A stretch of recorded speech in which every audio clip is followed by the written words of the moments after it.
Hello again, my name is Ryan Thomas, and today I'm going to promote my book, How Life Began on Earth. But I've already covered that question in another video, so today I'd like to go over what I believe is heaven. And I believe there are actually planets of lower density atoms in heaven, because I believe there were two big bangs.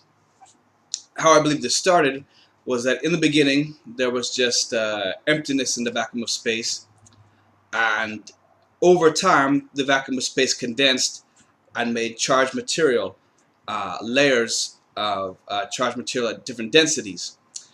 The lowest may be, theoretically a sextillionth of a gram per cubic centimeter or lower, all the way down to emptiness itself, which would not be charged material, and that would be the distinction.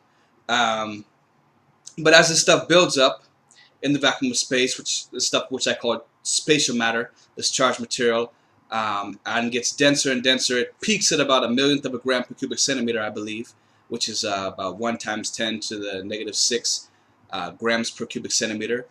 And it ends up creating energy particles at this point, because of the fact that the layers of spatial matter have different densities. These energy particles which form in the vacuum of space, the very first energy particles, from the condensing of spatial matter into energy, these energy particles have different layers of density to them. I believe what happened was one of the lower density layers of energy evolved into life, what I call ALE, autonomous living energy. That's my term for life, ALE, A-L-E.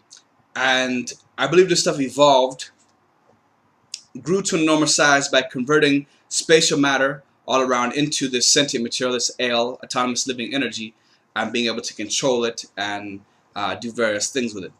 One of the things that it could do was it could create a Big Bang, one of a higher density particle and then one of a lower density particle, and that would create planets that would form after the Big Bang.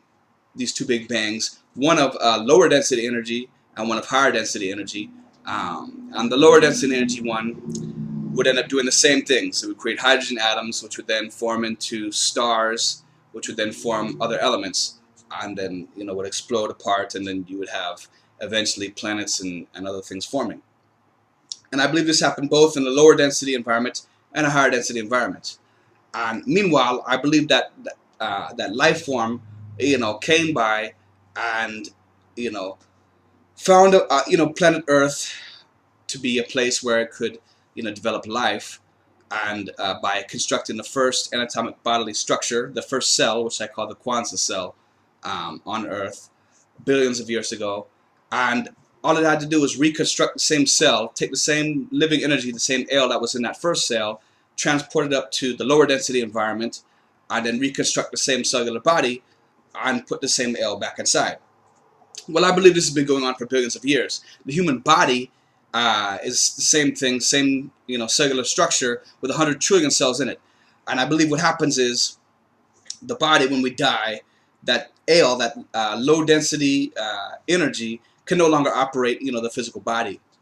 So it gets transported to the lower density environment where, as you might have guessed, I believe another anatomic bodily structure is built for us by that life form that many people have been referring to as a god. I refer to it as the PLF, the first living organism, as we understand these things, but I call it the primitive life form, the PLF. And it's in my book, How Life Began on Earth.